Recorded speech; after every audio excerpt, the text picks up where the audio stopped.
This is Casper de Nora, and you're watching the Chat with Chaps live show.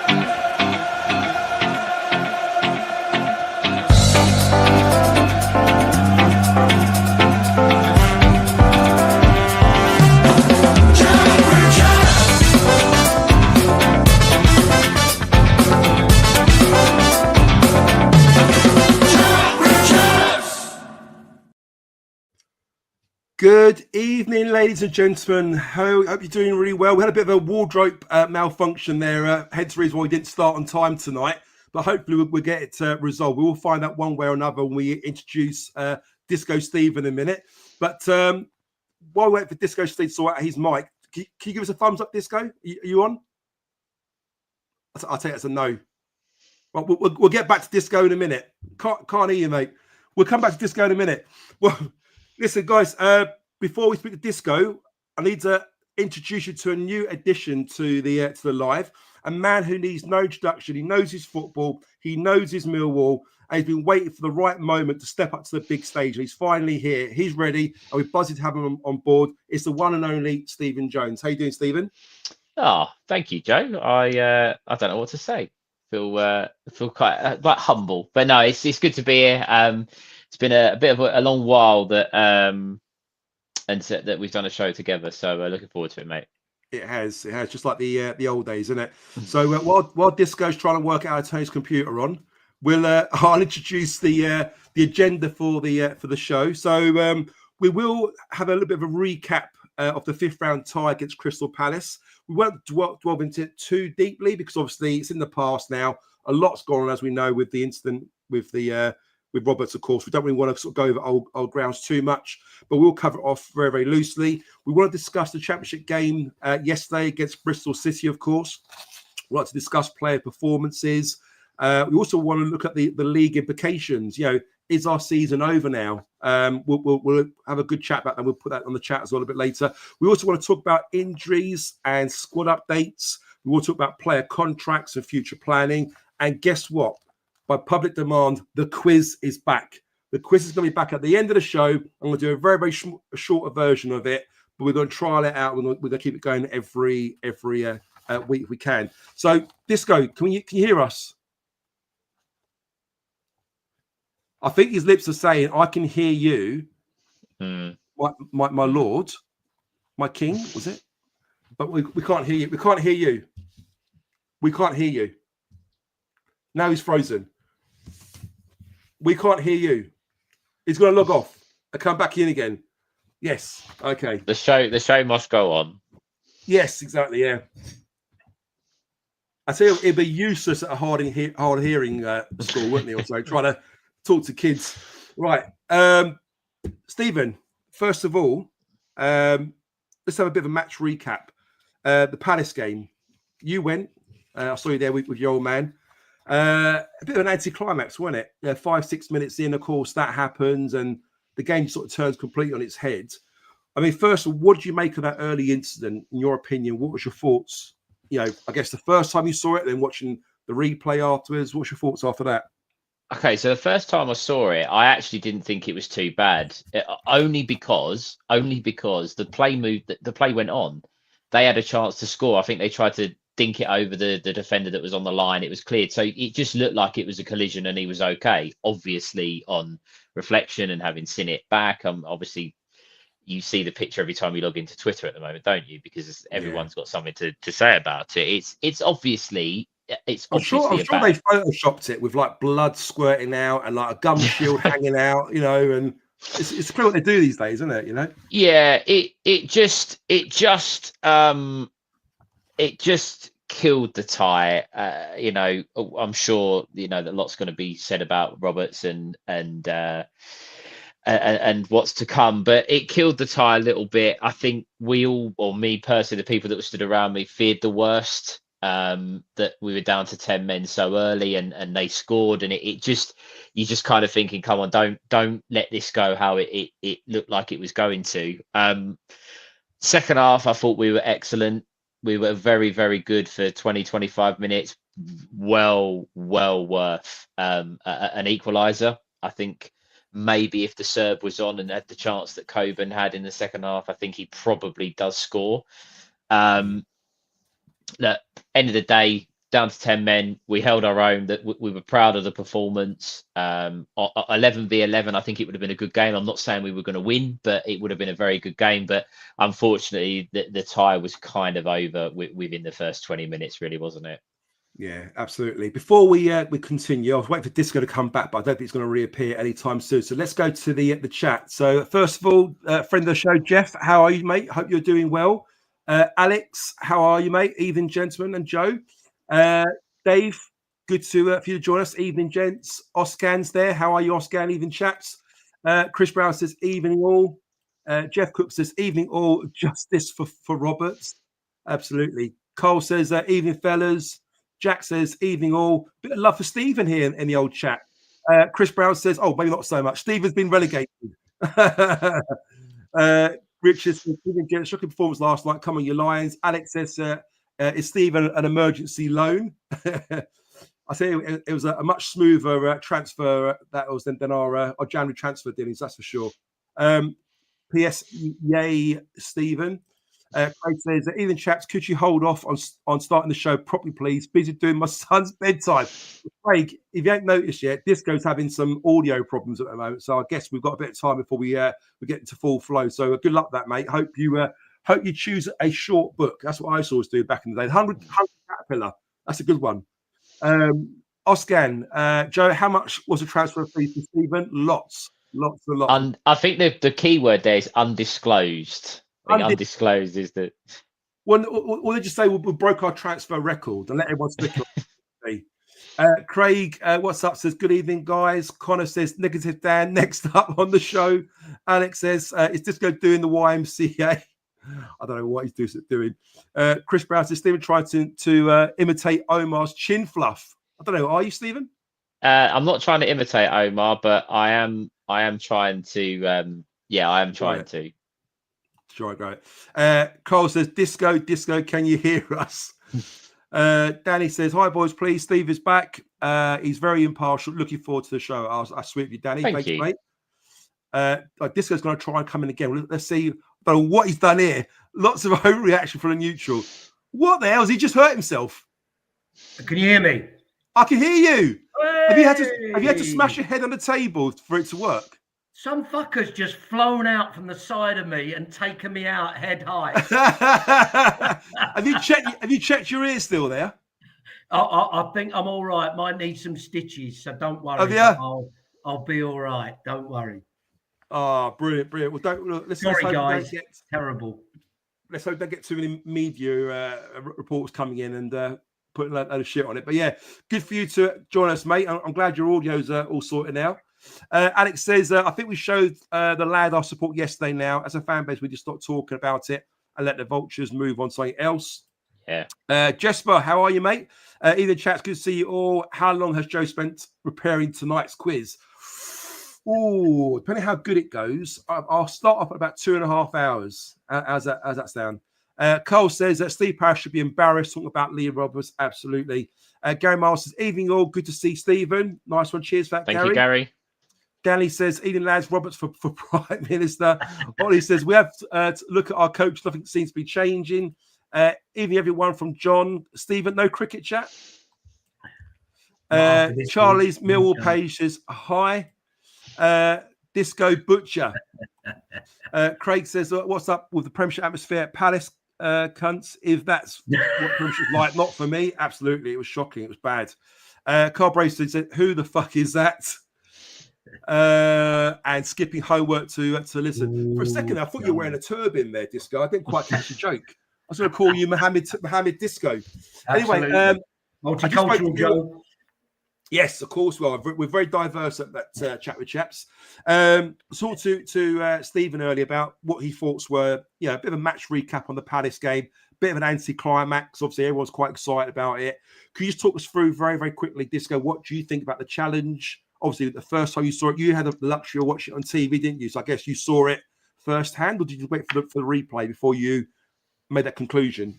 Yeah, look, live on TV, I think the same as you guys at the ground. It just looked like a collision. and you didn't quite know what had happened. As soon as they ran a replay, I remember texting my group of mates and saying, "Oh, he could be in trouble here." And look, it's an absolute red card, full stop. No debate. It's a red card.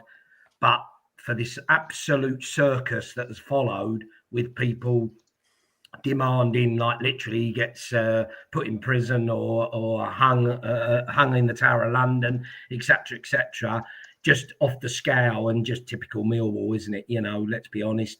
Steve Parrish, you'll remember I text you all his interview at half time. I couldn't believe what I was watching and hearing. So a total farce. Really feel for Liam Roberts, because I'm sure he feels absolutely shit about the whole thing. Of course, One thing I would want to say, even this element of people saying, and I've had mates at work say it today, oh, probably the emotion of the game and the, you know, he doesn't play a lot, you know, impacted on him. I'm sorry, bullshit. He just made a decision to come out, to take a ball outside of his area, which I think he's got history for, and normally successfully. And it just ended up in, you know, catastrophe, if you like.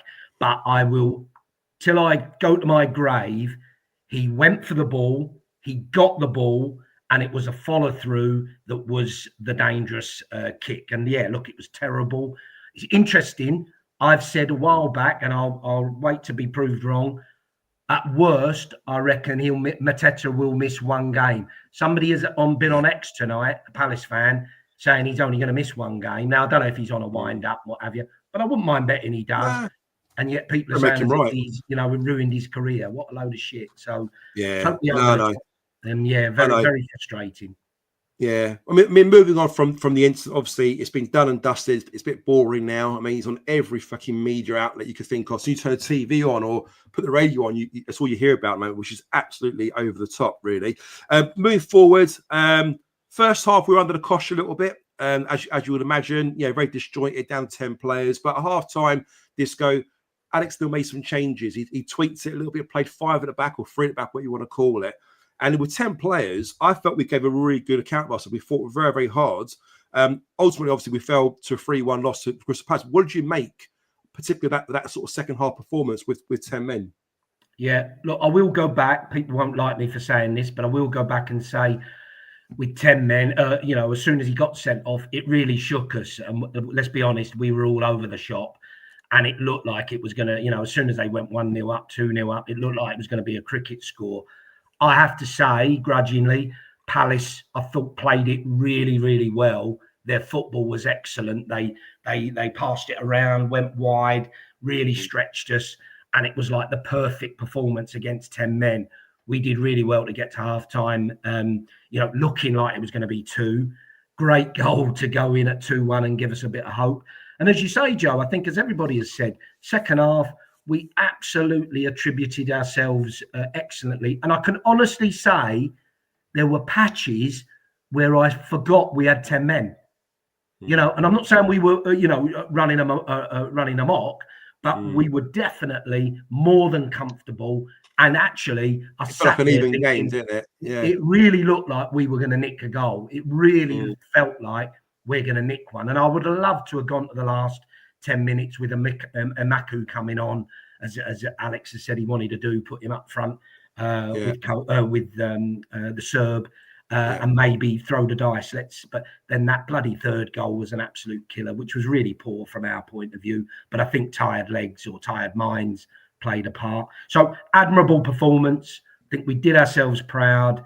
But it was probably a fair result at the end of the game in terms of the two teams. Yeah, spot on, Disco. Stephen, just coming to you next. Before I come to you, just hello to Roslyn. Hope you're well. Charlie said he's skipping homework to listen. Good on you, Charlie. So, Stephen, same question to you, really. What did you make of particularly that second half performance, being down to 10 players? Alex still tweaked it a little bit. Good tactical move, I guess, on his part, wasn't it? What did you make of the effort and the way Mill fought to get back into that game? Yeah, look, I said it earlier. I think for 20 minutes, 25 minutes, we were excellent. We played some good football. We forced corners, forced free kicks. Coburn was backing into the the back three and winning free kicks. Gay, who looked really comfortable in the first half, in the second half, Coburn made it difficult for him. He was trying to win fouls. He was trying to make him make a mistake. I think it was a shame. I actually thought that Maku should have been on a little bit sooner than what he was. I think Alex Neil probably was thinking, right, let's keep in it until 10 minutes to go and then have a go. But I think we should have been having a go from about 20 minutes to go personally. And really, because we had the momentum, someone mentioned, forgive me, one of the comments about the atmosphere. They were dead silent in that second half because they knew that we were banging the game and playing really well. And there was a couple of performances. Wes Harding obviously has got a lot of praise. I thought Casper De Norre was outstanding. Someone else I'm sure we'll come on to a little bit later as well. They give everything. And as Millwall fans, sometimes I know we're striving for better, and the Millwallness is something that people debate a lot, but all we wanted was to go there and give a good account of ourselves and give us a performance that we could be proud of.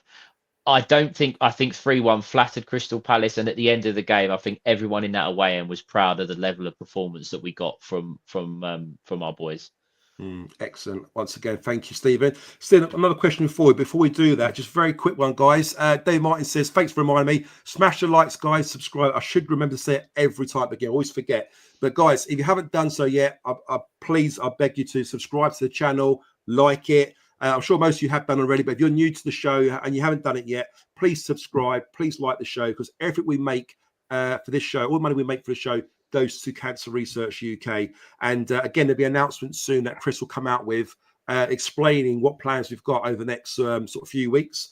And that will be announced shortly once everything's all kind of signed off. Also, Dave Martin said, Eve lads, can you please congratulate my 13-year-old? They've made it to their League Cup final. He plays for Fisher. Thanks for the bed postcard on YouTube. David, well done to your 13-year-old. I don't know what his name is. Put his name in the chat. But yeah, congratulations. Obviously, great age at 13 years of age when they're kind of playing. Is it 11-a-side football now at 13? I'm pretty sure it is. So fair play to them. Well done to the team.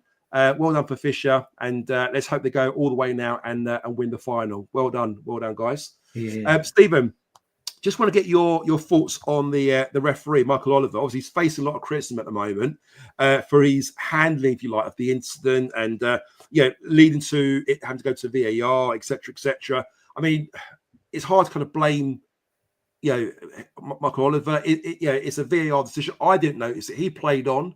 Yeah, he was allowing advantage. He didn't stop the player at the time. But on the back of that, I'm hearing that he's not got a fixture for this weekend in the Premier League. No. So it's like he's been suspended or something, maybe. What did you make of that, his referee decision and how they kind of treat him, really? I read an article this morning on the apparent change in refereeing at the top level in all competitions, so your Bundesliga, Premier League, that they are reliant on VAR. So if he makes a mistake, he knows that VAR will have a look at it, and then they'll go, oh, well, actually, that is a foul. So rather than give the foul and get it wrong the first time, they're reliant on VAR. For me, if it's the other way around, we would, and we've got to be honest here, we would be up in arms if one of our players was taken out at that level and the ref didn't do anything. We would be. You've got to be honest. So I think, look, it's never easy to be a ref. The fellow who sits in front of me at the Den was a former professional referee and talks about how difficult it was, and how difficult it is to get all the big calls right. It was a shocker. I think Oliver's probably been helped by the outcry in terms of Roberts and Millwall rather than his performance. Look, very, very difficult to be a ref, but he made a shocker. And I think if he's reliant on VAR, being as close as he was to the action, to me, that's not right. He's supposed to be one of the best referees, and I think he just handled the whole thing quite poorly. And that's spot on, by the way. Agree. And Disco, what did you make of the referee decision? I mean, do you blame him? Is VAR a good thing? Had VAR not intervened, they wouldn't have seen it, etc. Or is it look bad on the keeper? Or what's your thoughts on that? Look, we did before the game. We did a little segment on would VAR affect us in any way, and would it be positive or negative? We just knew it would be negative. However, you can't argue with the two major decisions that were made. I.e., look, it's a red card, and it was the goal was off Tanganga, so it's a goal. But you just knew it was going to work against us. I wasn't there. I believe it's a very sterile atmosphere with bloody VAR coming up on the screen, etc. It's not for me. It's the most biggest mistake they've ever made putting it into football, but that's another story.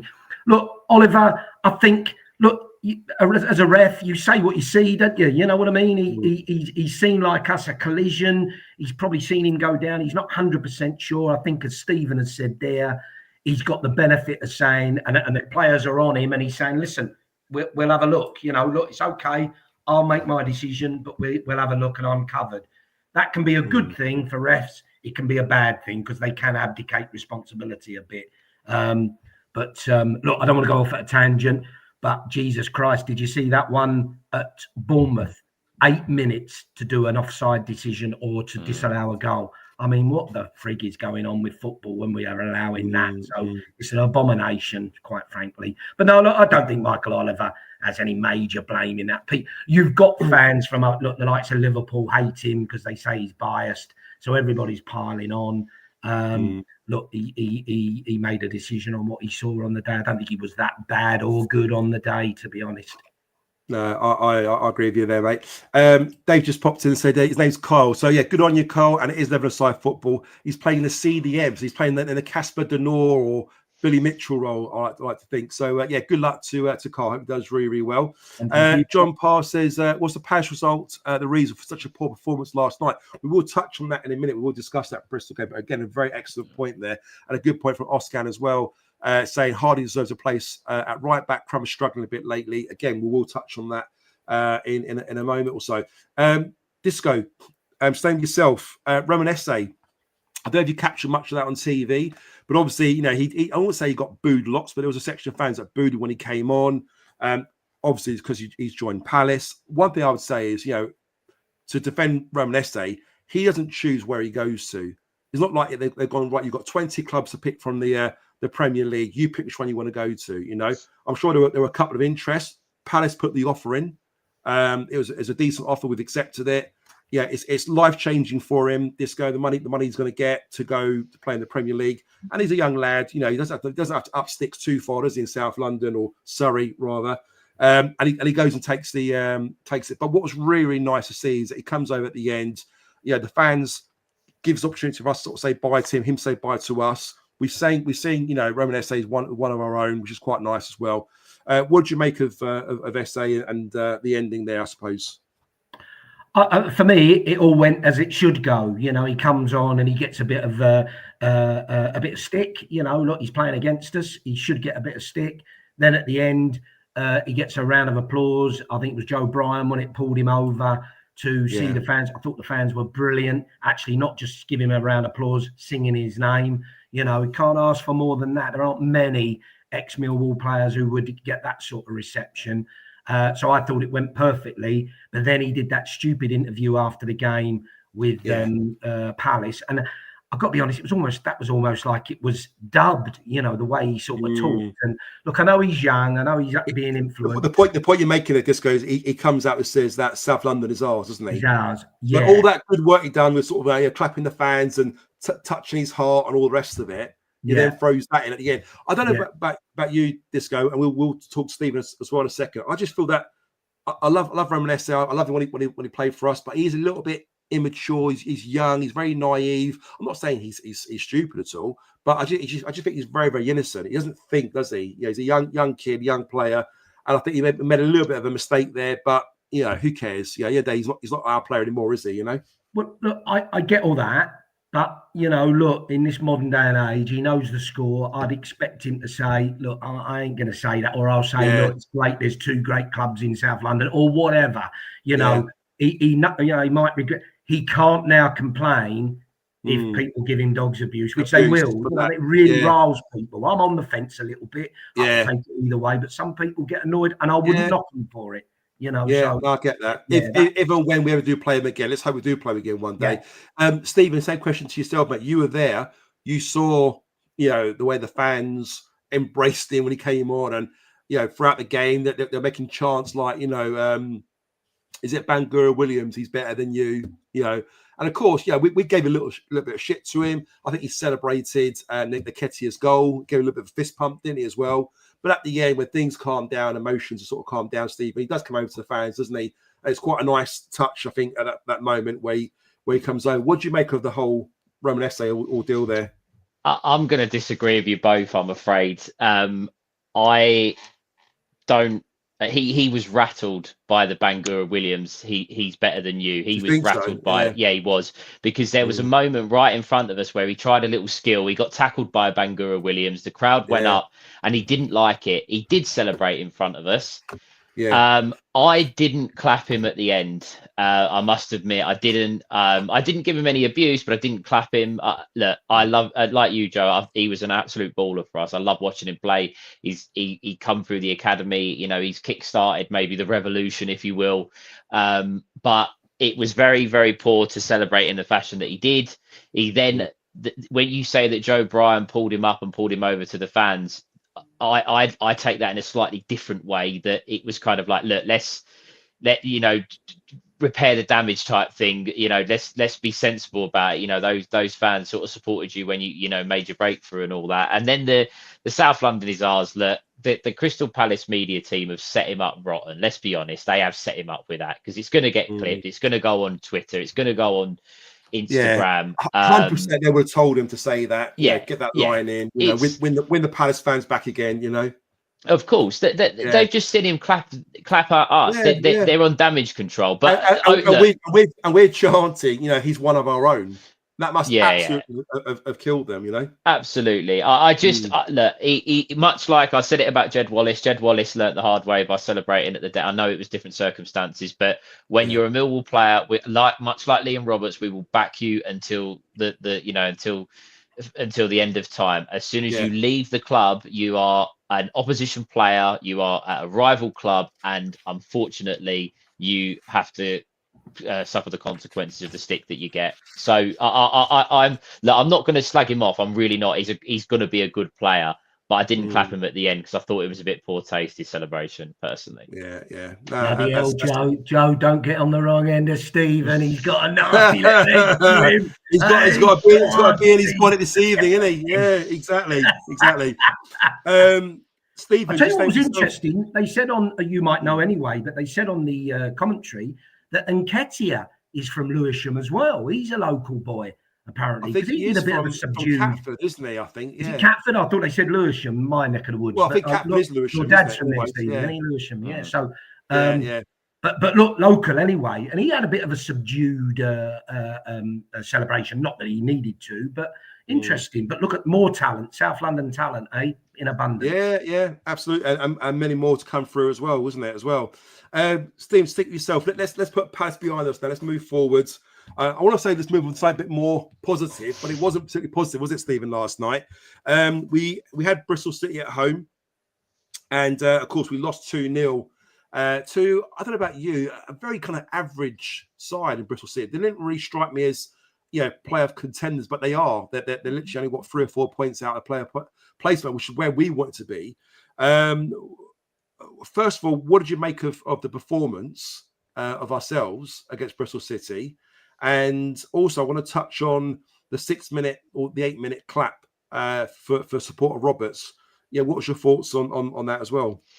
I'm going to slightly disagree with you again, Joe. You won't invite me on there at this rate. But, that's what it's all about, Dave. I can't always agree on everything, I actually thought Bristol City were quite good last night. In all honesty, I thought that they're not the best team in the league, and they didn't have superstar players, but their press was spot on every time. They stopped us getting out. They stopped us playing. The amount of times people were saying to Tanganga and Cooper, do something with it, but they had nowhere to go because their press and they drilled really, really well. I guess where I was coming from is not through lack of effort or desire. You're right; they did press us really well and look really fit across the pitch, and they looked quite quick. But technically, they didn't look at a team that were levels above us. Is what I'm saying, No, they weren't. I'm not saying there. They weren't, as I said, they're not one of the best teams that we've seen, but they were well drilled. They were well organised. I thought that we didn't have a shot on target. They did all.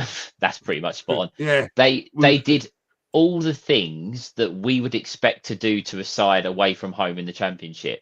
To battle, to stop them, to make it life difficult for the home team. And that comment that's just come through, they wanted it a little bit more than us. From a Millwall perspective, it was just very, very poor. There two players, maybe three players probably come out with any credit, which I'm sure we'll come on to, maybe go in a bit more touch detail on that in a minute. Yeah. What did you make of the clap at 8 minutes, Stephen? Look, Millwall fans, we're a great bunch of people. The humour, the chanting that comes out. We look after our own. I said it earlier. We will back our own players until the end of time. And I think the whole "be kind" hashtag and that men's mental health or mental health in general, it's important to me. It's a cause that's really important to me personally, and no one cares about that sort of thing now because it's a Millwall goalkeeper. And you know what? If people want to criticise us for clapping and showing our support for Liam Roberts, let them do it because he's one of us, and we've got to look after our own. That's what we do as a football club. So I've got no issue with it. That's good. And Disco, just coming to you as well. I mean, I guess we'll start off with the Liam Roberts clap first, and then what you made of our performance. But a bit like what Stephen said, I think people misinterpreted what the clap meant. It was in support of him injuring another player and getting himself sent off, which a lot of media outlets are trying to insinuate. I read it. I don't know about you, and I think Stephen agrees with me as well. I think I saw it more down in support of Liam Roberts, mentally for his own well-being, that he's getting a lot of abuse at the moment. He's getting a lot of shit from the FA, from fans. I'm hearing he's getting threats and all sorts at the moment. So, what's your thoughts on that yesterday? 100%, Joe. Of course, it was about that. Of course, it was about supporting the guy. I mean, it was a bit of a surprise to me. Did I miss something? Was it all planned? Was it I didn't know in advance? I quickly worked it out after about 10, 20 seconds. We're looking at the clock, thinking 8 minutes. Like, what's that about? And then it's something I could think of. Yeah, I've been busy with work recently, and I've not had a chance to keep up with things. And I thought, I've missed this. But I actually had Bristol City commentary, and they quickly said, this is a round of applause for Liam Roberts. And I thought, good gesture. Why not? I tell you now, you get another club, and let's be honest, the bloody media babes, someone like Liverpool, they'd be lauded. The fans are so great supporting their people as they do. We do it. The media put that spin on it, that it was celebrating us attacking Mateta. That's the first they've done on Sky Sports this morning. I'm there having my coffee and my Cocoa Pops, watching Sky Sports News, and the first thing that they're saying is, how the Millwall fans are congratulating Liam Roberts for getting sent off, for injuring Mateta, put him into hospital with 25 stitches. They've got to go all through the old ground, whole load of it again. It doesn't make any sense, does it, to be honest with you? So there is another club that they would put that spin on. Maybe Leeds, possibly, but even Leeds, a little bit the media darlings at times. There's no way they've spun that on us. So, look, excuse me, but fuck them. It's got that way in it. No, but it does, doesn't it? We'll never win. And I know there's a lot of people saying the way we've reacted is going to do us more harm than good. And I get that. But you also think, sod it, why should we just continually allow them to, pile this shit on us? Let's tell them what we think. Will we come off worse off? Possibly, but in a lot of people's eyes, we'll never change that anyway. So bloody be it. But so I didn't really know about it, Joe. I thought it was a good gesture. I think Stephen says, look, with mental health and that, it's unbelievable the stick that poor lad has had, as if he deliberately meant it. So, sod that. Okay. I'm with Stephen.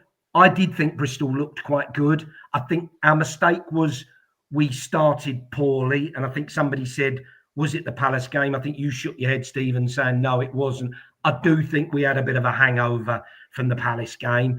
In the first 15, 20 minutes, we were slow, we were lethargic. They were up for it and they were sharper. I thought technically they were better. They passed the ball around and moved a lot better than us. And one thing that really is starting to grind with me, and it's happening with a lot of teams, we get shoved off the ball so easily. It's really annoying. We have got to get our body strength a lot more. Just hold you there. We've got someone waiting in the green room at the moment. It's not Liam Roberts, but we've got Fevs there, who I believe runs a Bristol City podcast, and I'm going to invite him onto the stage now. Fevs, how are you, mate? How you doing? I'm all right, Joe. Yourself? Yes, I'm good, thanks. I appreciate you coming on, doing a bit of a cameo with us. So great timing, actually. We kind of got the Palace rubbish out of the way. We're now moving on to the Bristol City game last night. Was you there, by the way?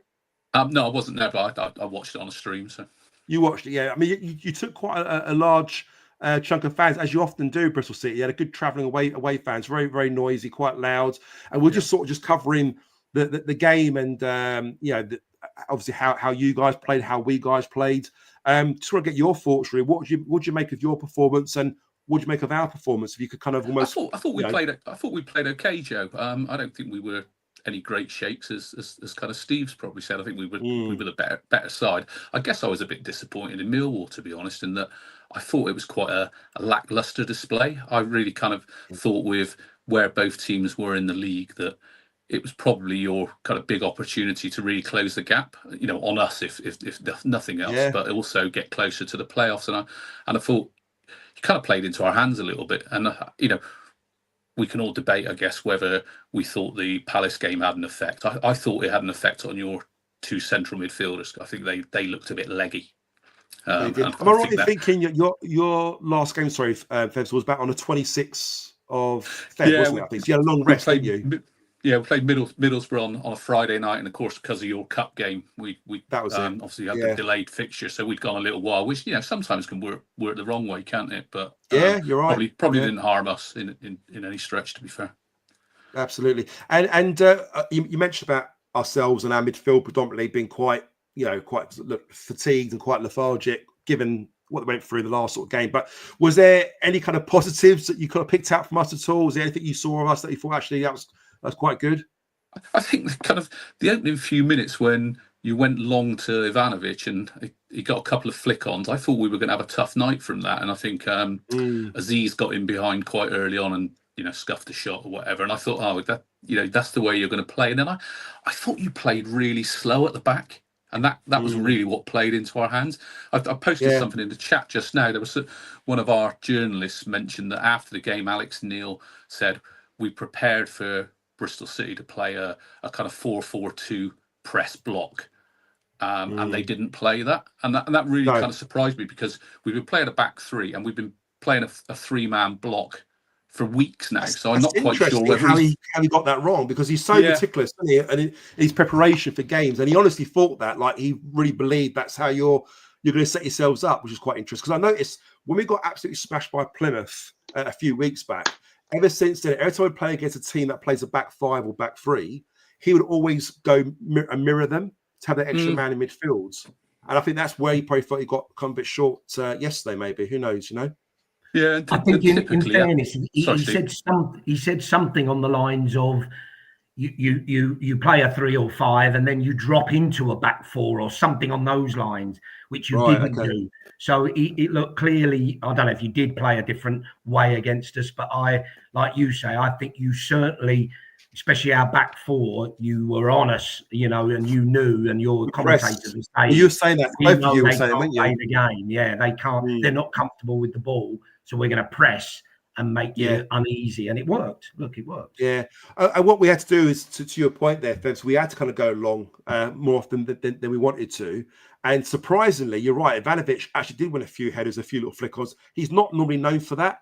If there's any one criticism I've got of Ivanovic up front, is that he's not very good in the air. He's not very sort of good at competing for the ball. But I think last night he did win a few headers, and got a few little flick-ons there. So it's quite interesting. But we did look leggy. You know, I think the game against Palace, being with 10 players, it did take a lot out of them. And I think that kind of showed. You could see just the way they were quite lethargic and quite slow on the ball. What did you make of your goals, Fevs? I mean, we want to kind of analyse, the mistakes. I thought we made 2 mistakes that cost us badly there. I don't know whether you saw it the same way as us. I think the first goal obviously was from the corner, but I don't think we'd been hugely threatening all game until the move that led to the corner, which was the first time we kind of really I've got broke that on the through. screen here. If you want to talk through that, I think it's the move before, Joe. To be honest, where we actually earned the corner. I think Kramer made a really good challenge at the back post, but it's the first time we probably got bird breaking through your lines from midfield.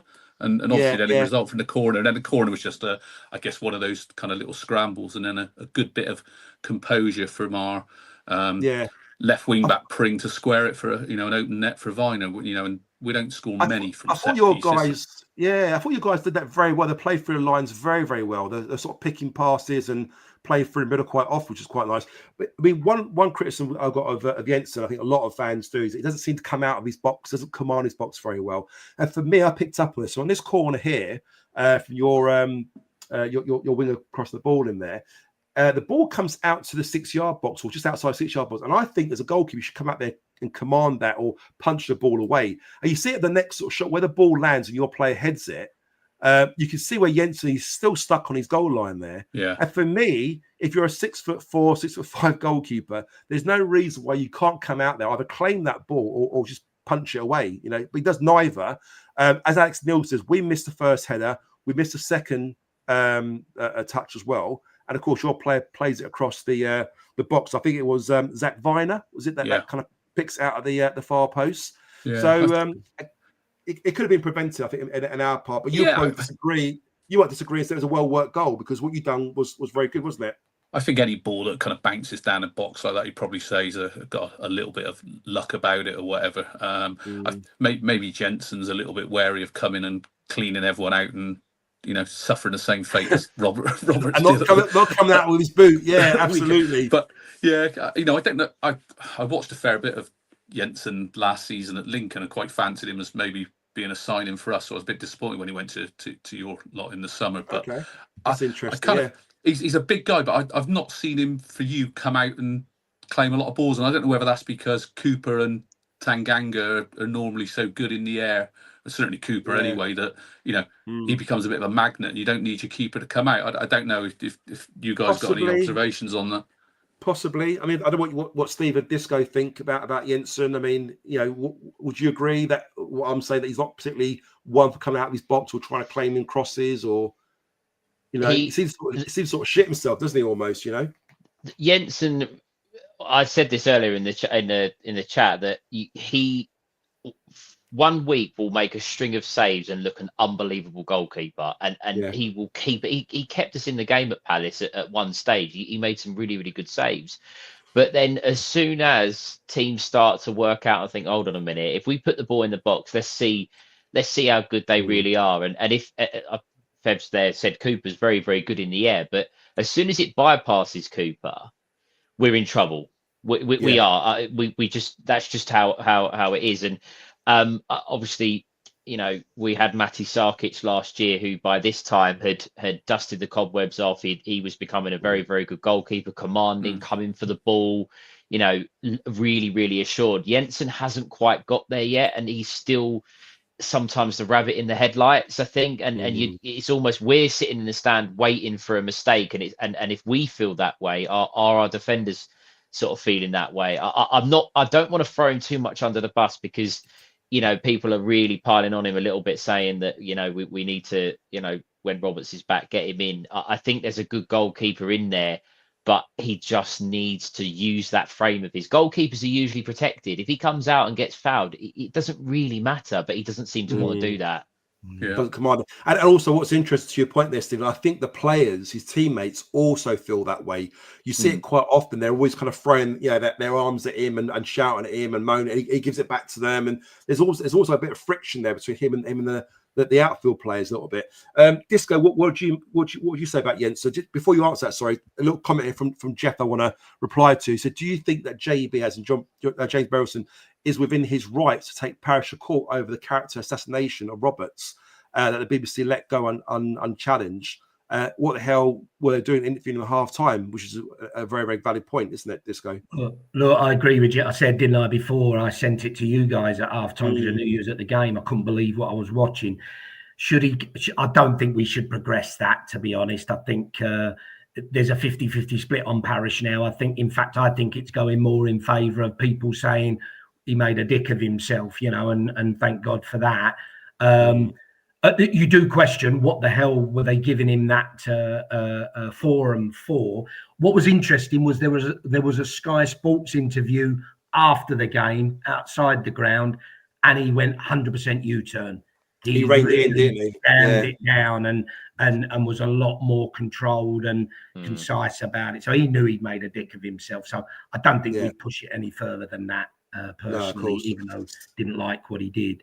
Jensen, really interesting to hear Fevs say that he's seen him play and thought good keeper. I was over the moon when he signed for us.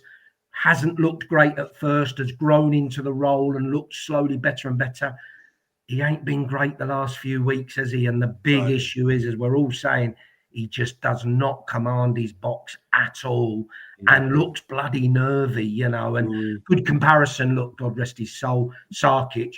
He didn't have the best of starts. He was dodgy at first, but he slowly grew into the role and he looked more and more assured, didn't he? Jensen for me at the minute isn't there, and I'll give him the benefit of the doubt. He ain't going to be under pressure for a few weeks, that's for sure. So it's his shirt. Let's hope he don't get injured. That's the main. I know. Well, going to the second goal, guys. Again, I'm going to get your thoughts on this because, we mentioned. I think you said there, Fevs, as well, that we've got two of our defenders going for the same ball. And I did a little bit of prep earlier in the 3.5 hours preparation I was doing earlier today. I managed to kind of pick up a few of these snaps. I'll give you an overview of what I meant here. So the first phase here, I think this is what you were talking about, Fevs, earlier. You can see at this point, this is a goal kick from Jensen, and you've got our two centre backs there. I've just circled them for you. You've got Cooper and Tanganga. On the right hand side, out of the picture, you've got Kramer, and of course, you've got Joe Bryan, the left back. Now, as that ball's been flying over, it's coming to their your forwards, Fevs. Who's your striker up there? Sorry, it was Cornick on at that point. Oh, it was Cornick. Yeah, of course it was. Yeah, so Harry Cornick's up there. You got Tanganga that's on him. Now, you like to think Tanganga should win that header, but what happens is Cooper comes over to it. Now, at this point, I would imagine if you're a centre half, you've got an understanding there. You let Cooper go for the header. He's a tall lad, and you just drop off and you sweep up, don't you? But what happens is on the second phase, they're both going for the header, and of course they can almost like bounce into each other. Neither of them actually win that header. Of course, what happens then is McCormick then wins the header. Flicks it on. You now see where I've circled Tanganga and Cooper. They're completely out of position. You then got Kramer trying to cover your wing on the outside. You've got Joe Bryan trying to come in as well.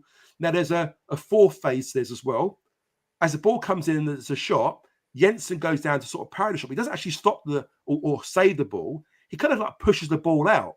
Yeah, and I do question what are you doing, because at that point it wasn't like it was a bullet shot, was it? I mean, you can look at it from this angle, it gives you a better idea. It wasn't. Joe Bryan might have partially unsighted him, but not enough to push it out where he did. I don't think. No, I wouldn't say that. And of course, he then pushes it out to Cornick, who's there, Harry Cornick, and he just taps the ball away, doesn't he? And that's the end of it. So again, what do you make of that, guys? What should you make of that? I guess I don't watch you guys every week, but I imagine most weeks Cooper and Tanganga have probably got it nailed. Your defence for a mid-table team, pushing up is pretty decent, and certainly since Cooper's came back in from his early season injury, that's been probably one of the factors in your rise up. And I just found it quite surprising that both of them ended up going for the same ball. I bet they don't do it very often, and I bet Cooper attacks most balls, and Tanganga's the one who does the cover round the back. That's Cornick's first minutes in the league all season. He played a couple of Really? minutes in a cup game Wow. early on the season. He's just been stuck on the bench. I think he's been quite poorly treated, and he kind of made Yeah. up for it with a goal last night. And he puts himself about, which was He good. does. But we He does. almost contrived to mess it up. You know, I think the original ball Yeah. from Bell to Earthy kind of almost got intercepted by Brian, and then we had the shot blocked. And say ultimately, our own goalkeeper Max O'Leary is probably in the last 4 or 5 games has pushed 2 relatively straightforward shots straight out to opponents to Really? okay. And Yeah. I think in those situations you ought to be able to push it sideways. You don't have to push that out. I say it wasn't a great shot. It was on target. That's about as good as it was really. So yeah, I think it was a poor goal to give away. In lots of different ways from the original ball through to the various mix-ups and then Jensen's parry out. Agreed. Yeah. Joe, have you Yes. got the comment there from Jeff Chandler about Jensen? Yes. Seen that one there? Yeah. Yeah. That is spot on, Jeff. You're absolutely right. That there's something not right. They don't. And I'll tell you the best example of that. Have a look when Tanganga has the own goal at Palace. And Jensen doesn't go up and tap him on and say, "Don't worry about it, mate. Not your fault." He's looking at him as if, "What are you doing?" He does the wave his arms a little bit. And Tanganga just sort of looks at him and walks away, doesn't he? Yeah, it was really poor, I thought. And look, somebody else has said, let's not get on a hate campaign for Jensen. Absolutely not. But yeah, Chris, you're absolutely right. Look, we just got to call it as it is. He's not looked great recently. His shot stopping's been good. His commanding of the box has not been good all season, and certainly recently. And his relationship with the back four doesn't look good. And that Palace, run it back. That's terrible how he doesn't go up the Tanganga and at least give him a bit of love. You know what I mean? A pat on the back or whatever. Yeah, exactly. I know. And that's key, Steve, isn't it? That relationship between your goalkeeper and your 2 centre backs. I don't think you necessarily have to be the best group of 3 individually. If you've got a good relationship, when you're coming, when you're staying, when they're going to attack balls, when you're going to come out, I think it makes a big difference. And we've had similar issues all season with our goalkeeper. He's what I call an average championship goalkeeper. He costs us points if we're looking to go that step further, and that's probably similar to what you've got there. You could probably count a few games where Jensen's made mistakes, and you might have 6 or 7 more points, and then suddenly it's a different ball game, then, isn't it? Yeah. Fevs, just on the just out of interest on the standard of the league overall, if you take out if we take out Leeds, Sheffield United, and Burnley, who are probably the 3 standout teams, who aren't as good as what, in my opinion, what Leicester and Ipswich were last season. The standard of the league, obviously, firstly, do you think you make the playoffs? And secondly, do you think that the Championship, whilst it's having lots of players filtered down from the Premier League, we don't really see the quality that maybe that would be expected? I don't think we will make the playoffs. We've given ourselves every chance, but I think we've still got the top 4 all to play, 3 of them away, which I don't think helps. I'm not one really for doing much more than next game only, but I think yesterday's win definitely puts you in a strong position, doesn't it? I mean, that's a massive 3 points. Yeah. I've got a Watford friend of mine, and he was saying to me this morning, he goes, "I was really hoping you guys doing us a favour." And what happened last night? They're worried now because suddenly you're back in the mix again, and they're kind of pushed out. But a Blackburn fan up here was the same. Exactly. Yeah. It's all over the place. You can't predict it, can you? I think, Steve, to your other question about the strength of the league, I think I'm always a believer in that. I think the championships are the championship. It's always competitive. I think what you get is how big is that group of teams challenging for the playoffs? Is it a couple of teams trying to sneak in the last place, or is it 6 or 7 like it is at the moment? And I think we've got a more even league, which probably makes it more competitive. I don't think it's a worse league. I don't think it's necessarily a worse quality league. I think what we do see is probably from yourselves upwards, I think we've got teams that are much of a muchness, and I think we're generally better than the teams below us. I think if I take the top 3 and Sunderland out of it, I look at West Brom. I think West Brom probably got that little bit more quality. I probably see them as a bit above the rest of us. And Coventry, they made a slow start. I think they made some really, really good or certainly one really good signing in Grimes in the winter window, and I think that's elevated them to be, them and West Brom, I think, will fill the last two spots, which is where they are at the moment, albeit it's really close. And I think all the rest of us are much of a muchness, and we can beat each other on our day. We'll drop points stupidly against teams, and we'll probably pick up the odd shot result. Ultimately, where we finish, or where the other teams in that group finish, I've got no idea. I wouldn't want to put any money on it. Yeah. No, that's spot on. Look, I really appreciate Fevs you coming on, mate. We're probably go into other areas of Mill that's probably going to bore the hell out of you. So I don't want to put you through it. But look, thanks so much for coming on and giving your thoughts and your view on Yes Let's Go. I really do appreciate it. Thanks very much. Yeah, thanks for inviting me on. Yeah. Yeah, do you have your own channel or podcast, Fevs, that you want to promote? Just Twitter. I'm at Fevs Football. Yeah. A few of you, I've done a couple of these pods with Chris and Ben in the past, so some of you will have seen me on that before with my data side of it. But it was kind of quite nice to just come on and talk football. Absolutely. I know Chris speaks very, very highly of you as well with your data analysis and what you do there. So again, guys, if you haven't followed Fevs yet, make sure you follow him. What's the Twitter handle again? Sorry, mate. At Fevs Football. Oh, there you go. Nice and easy. Yeah. All right, guys. Fevs, thanks so much, guys. Enjoy the rest of the show, guys. Cheers, mate. Cheers, mate. Bye. That's really nice of him to jump on there. Guys, he's a good level-headed guy, isn't he? Yeah, exactly. Lucky we didn't throw you under the bus and tell him that you thought they were shit, Joe. Well, I got that bit early before he came to the green room. I'm not stupid, am I? I'm getting there early, getting there quick. Guys, player performance I want to talk about now. So were there any standout performances for yourselves? Start with you first, Stephen. Any honourable mentions? Anyone you felt that played reasonably well last night? The three players I said earlier that come out with any credit were I'm gonna probably get pelters for this. Joe Bryan. I actually thought Joe Bryan was okay. I think he has been for the last few weeks. I know people like to jump on his back, and rightly so. Not above criticism. I thought Casper De Norre, and that's someone else I think we are going to come back to to talk about with him. And the obvious one for me, I'd said it at halftime, Amaku. Just so it makes such a difference when there's someone willing to run and take on fullbacks. You are on the edge of your seat. You are sort of, he goes past the defender and you sort of sit forward because you think a chance is going to be created at the end of it. So, yeah, I those are the three. Everybody else, to be honest with you, were just poor. In my opinion, as I say, I think I don't think there's anything else that really can be, from my perspective, outside of those three that I mentioned. Yeah, we are going to talk about other areas. There's lots that we want to discuss on not just yesterday's performance, but I think just the team in general and how we're picked to play. But going to yourself, Disco, anyone that you felt stood out yesterday performance-wise that needs a mention, your opinion? Yeah, I don't think you should get pelters, Stephen. I think Joe Bryan was really, really good in a poor game and a poor team performance. He was very good. Again, as you say, he has been putting in some performances recently, which is great. Is it Amaku or Imaku? What are we going? Are we going Imaku or Imaku? I don't know. I call him both. I tend to go more for Imaku. To be honest with you.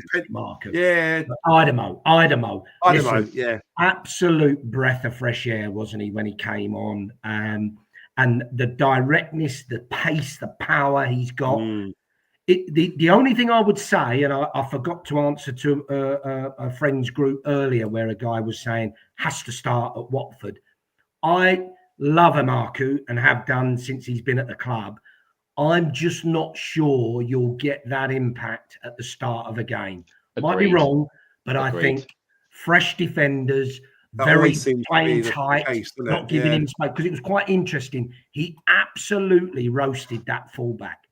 But as soon as they got a grip of him, they shut him out a little bit. He wasn't quite as effective. So I'm not sure. And that's not a criticism. Listen, love the guy. He's still got some development, but look, do we just throw him in and we're going to possibly need to because of injuries, but I'm not sure. I think at the moment, an impact sub is a good option, but plenty of time, like last night, half a game rather than 10 minutes, Yeah. But he was brilliant. Yeah. He was a game changer. Excellent. just going through some of the chats, even Fevs there just mentioned that for him, Brian and Marku really sort of stood out from your spark second half. And it was quite interesting because where I sit in the kitchen stand at the top, I've got a very close view of Alex Neil, and there's a few times when Marku was skinning their fullback and winning corners and whatever, and every time he did it, he kept turning around, smiling to the bench and laughing, like quite excited. And he even gave Marku a bit of a mention, didn't he, on his post-match as well, his interview. We talked about how good he was and that he won so many corners. So, you know what? I think everything that Alex Neil's touched so far pretty much has turned to gold, albeit maybe not quite Cundall at the moment, but I think player-wise... Everyone agrees, There's a few dissenters now, people saying, oh, what does he really bring, Alex Neil? But we'll maybe go on to that. The only thing I'd say with him, Marku, and maybe the final ball is not the best. It's a little greedy at the end. I understand it. He just had a shot where he could have pinked. Yeah. But I just think with Alex Neil, he's sort of coach. I think he likes to work with players and develop them. You see the way he talks to them, that one-to-one thing he does with them, not just in matches, but he does it in training quite often. I'm hearing as well. Little things, even like Ivanovic. I do wonder, like, is he been talking to him? So this, you've got to be a bit more aggressive. You've got to be a bit more stronger in the air. Because yesterday, he looked a completely different player. Yes. Like, he looked really, really effective for me, So it's quite interesting to sort of see that that kind of the kind of excitement, I guess, from him seeing Marku for the first time, if you like, to really kind of show what he can do. There seems to be a feeling at the moment, Disco, that we're kind of playing players out of positions. I think that the correct term is square pegs in round holes. I think they call it. Unless it's round pegs and square holes, but I don't think that's correct. So it's got to be the first time round. But we talk about RBW, for example, Race Bangura Williams. Now, for me, and I think a lot of us said this on our podcast, is that I want to see him playing centrally. I want to see him playing in the 10, where he can really, affect a game. His passing, his awareness, his vision is so good. And that's where, for me, he's more effective. But of course, because of injuries, the way that we're playing, Alex Neil is sort of playing him out wide quite often, and very rarely gets the opportunity to come and play centrally. But then I think second half, there's a few little tweaks where I think Alex Neil was trying to get him to play a little bit more centrally, although off the ball he was going wide, but on the ball he was cutting in. And you can see a difference in how he played Disco. I mean, he's just one player I'm picking up. But would you agree with that? Is there other players, in your opinion, that you feel that are not quite getting the best out of them? Well, look, I'm converted. I think said a few weeks ago, currently, I thought RBW was more effective wide than central. I'm totally converted now. I think. No, he's more central. We need to be getting him in more central. A 10 looks a good role for him. I think he's probably eventually going to be a central midfielder. But you could put him in a 10, an attacking midfielder role. John agrees with us as well down there. Yeah. Look, with that as well, I am a big Cundall fan. I still feel the guy has got a lot to offer. But at the moment, we cannot deny he's not getting involved in games, being bullied out of it a little bit, just no impact whatsoever. So I think the good thing with us probably now being mid-table certainties, hopefully, we can start to play RBW in a 10 and look, I think Cundall could maybe do a better role in an 8, maybe, putting him more in central midfield. Without going off at a tangent, I think at home, we really seriously need to look at the formation. I just don't think it's working. Hasn't for a long, long time now. The odd game we've been okay. Maybe we want to start a 4-4-2. I'm not sure about. That's a challenge in itself. 4-3-3 maybe, just something a bit different that puts us more on the front foot and definitely connects midfield and attack, which we just don't have. Absolutely. Cheers to that, Disco. So, Stephen, same question to you, really. I mean, do you feel there's lots of players sort of playing out of position at the moment, having to kind of fill in for players that are injured and not quite playing in the right position?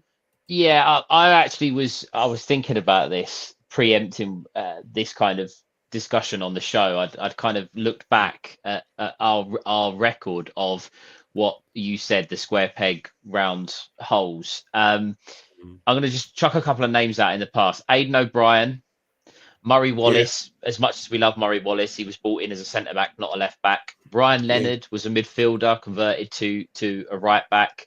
Even back a little bit further, Danny Schofield, who I thought was a really good sort of attacking midfielder, was often put either wide, left or right, wasn't blessed with pace. Good, skillful player, but Millwall have a track record of buying utility players or players that can do a job in other positions. And that's great for a squad where we don't have the investment and we don't have the funds to be able to compete with and have 3 players in every position. That's fine. I understand that. But yesterday, it's no coincidence that our left-hand side are getting praise because they're out and out left back and someone that plays wide left because they're comfortable in their positions. And 2 of the players that got a little bit of stick were a centre back playing at right back and Reece Bangura Williams playing wide right as a winger. It doesn't take a genius to work it out that we're playing players out of positions, unfortunately. True. And Bangura Williams is probably his momentum was probably shunted when he was dropped, which I thought was the wrong move. He was creating goals. He'd obviously scored a goal. I think he should have stayed in the team and was taken out unfairly. Absolutely, and he's also suffering at the moment with the whole investment versus academy debate. We've paid money for Kundal. We've got Bangura Williams through the academy. I know he's Tooting and Mitcham and for other clubs. I understand he isn't one of our own, but he's come through the academy.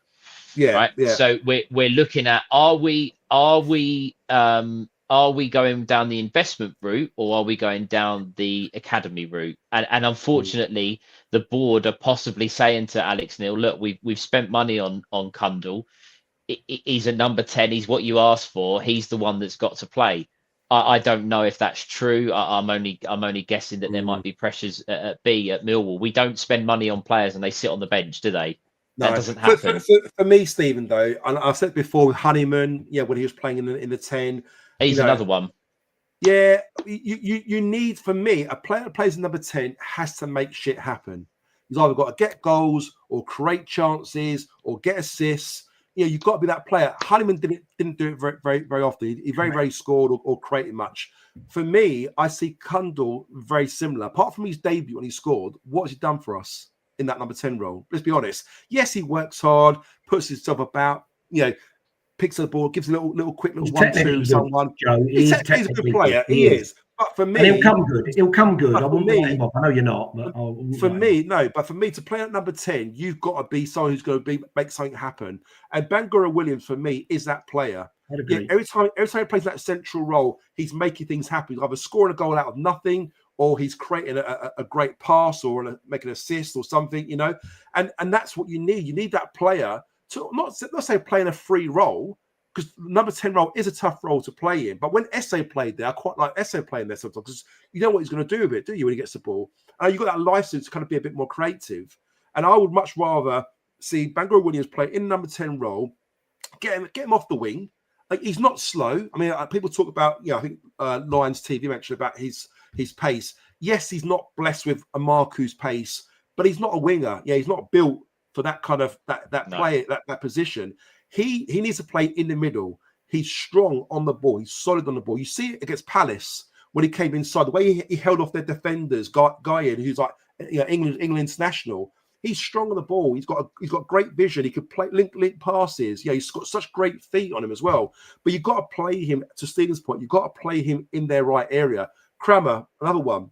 He made a great start playing right back for us. Surprised us all. Probably surprised himself. But he's kind of been found out a little bit. I'm not saying he's terrible, but why isn't Wes Harding playing that right back? Wes Harding played twice now against Leeds and Palace in tough games and looked really, really good. So why is he not getting a run in? I'll be honest with you. The question should be, why did we not loan a right back in the January transfer window? Is that because we had Wes Harding there?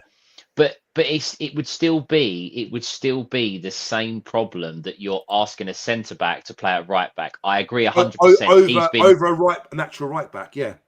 He played very well against Leeds. He played very well against Palace. I was with you, Joe, as I said in the chat, that I think he would have warranted a place in the starting 11 yesterday. But it still would have been a centre back playing at right back. And you say Kramer come in, did really well for a couple of games. He's dropped off.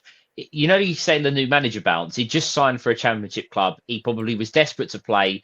He had to play at right back. He thought, oh, you know, I'm going to play. I'll show him, you know, and have a little bit of a boost. But of course you do, yeah. The question, pumping. the question just should have been. The question should be, why did we not sign a right back on loan until Leonard and McNamara? Oh well, now more so Leonard was back fit, because it's left us now in a position where we're consistently asking a centre back to play at right back. I don't that and then on the last minute, almost as if that we were kind of banking on, you know, it's another signing. We signed a left back. That's a really good point there. Sorry to interrupt you, Stephen. Warline made a good point. We were after that right back for Middlesbrough, weren't we? Right up to the last minute, didn't quite get over the line. So I guess we were trying, we just couldn't get the right player on. And he's playing for them at the minute as well. Funnily enough, is he?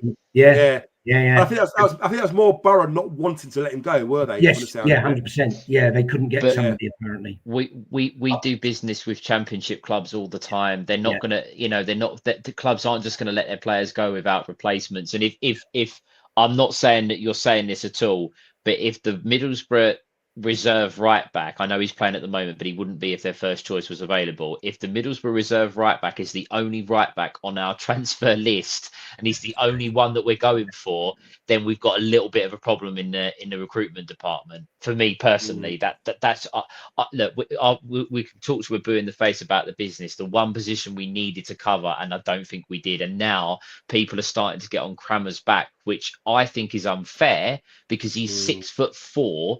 He's played in the centre of a back three in League One for half a season. He's not built as a fullback, is he? No, he's not. He's just, and that yesterday there was an incident where we broke, and he had all the space in the world, all the time in the world, and his last touch took the ball out for a goal kick, and you just think, think, you know. I agree with Carl Bracey, guys.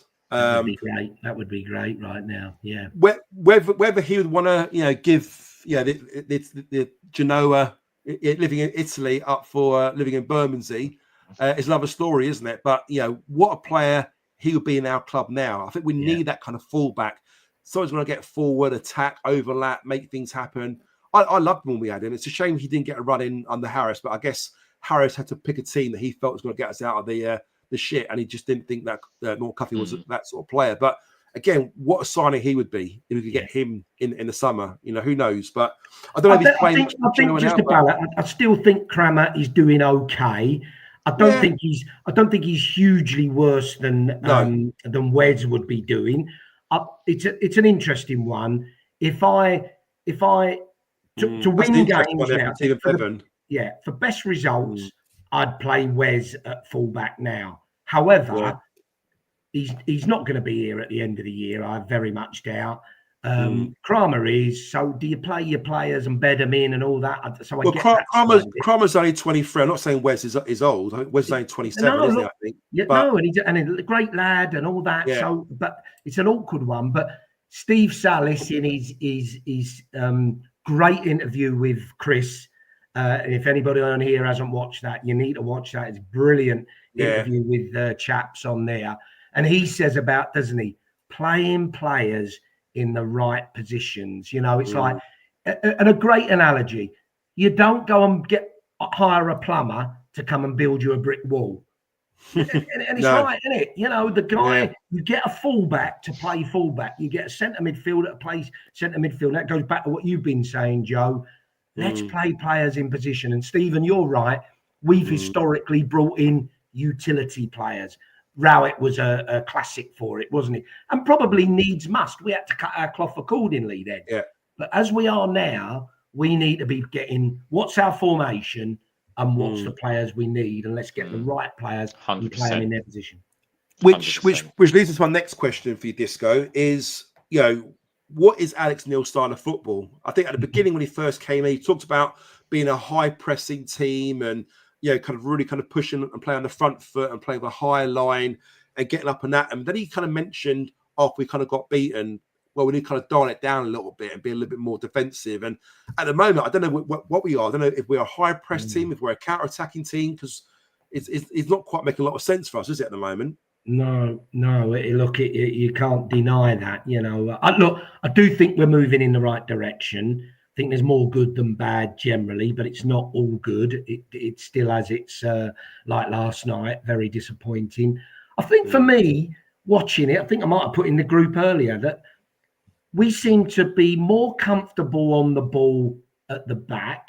It was interesting. Fevs said we were slower at the back. I'm not saying we were quick, but we've been worse than that. So I do think I get his point though. There's times when we're trying to play across the back to our fullbacks, but it took an eternity to get to the fullback. By the time it did, their wingers or their attacking midfielders were literally on them, which kind of forced us back again, didn't it? Quite often, But I think that was their press, as Stephen said earlier, where we didn't have the options. Although, look, we've got to be braver. We've got to be braver.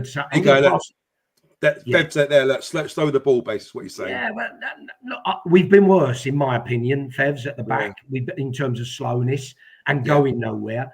I think we've got to be braver and play it into feet with somebody up your arse, but you've got to say, hang on, you should be comfortable to control it and lay it off and build from there. So I thought we played it around nicer at the back. We get out some tighter situations quite well with some good passing moves. But then we get to the halfway line, and unless we've got a Marku or a Aziz going down the wing, nothing bloody happens, does it? It's just somebody said to me today, it's all like off the cuff.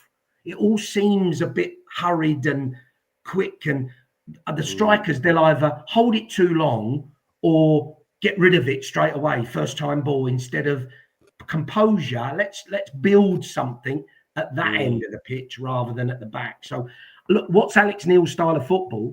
When he joined, I will always quote, I mentioned to a Preston fan today at work, they came to our ground, I remember, the Den a few years ago. They ripped us one, absolutely ripped us apart with good attacking, passing football. I haven't seen that yet, and that's what I'm hoping he's going to bring eventually. So look, I'm build it this year for next year, hopefully. Yeah, Stephen, same question to you. I mean, have you think we found our identity? Yeah, what's Alex Neil trying to do? What is his style of football, in your opinion?